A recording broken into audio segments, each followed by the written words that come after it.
అందమైన కోనసీమ, అందులో మా అమలాపురం. అది శనివారం. వెంకటేశ్వర స్వామి గుడికి వెళ్ళకుండా ఎలా ఫాస్ట్గా రెడీ అయిపోయి టెంపుల్కి వెళ్ళిపోయాము.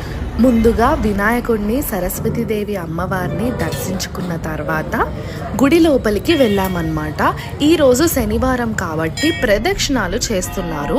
21 ప్రదక్షిణాలు 7 శనివారాలు చేస్తే కోరిన కోరికలన్నీ తీరుతాయని బాగా నమ్ముతారనమాట. ప్రదక్షిణాలు చేసేటప్పుడు నెంబర్ కౌంటింగ్ కోసం టికెట్స్ ధ్వజస్తంభం దగ్గరున్న కౌంటర్లో అవైలబుల్ ఉంటాయి.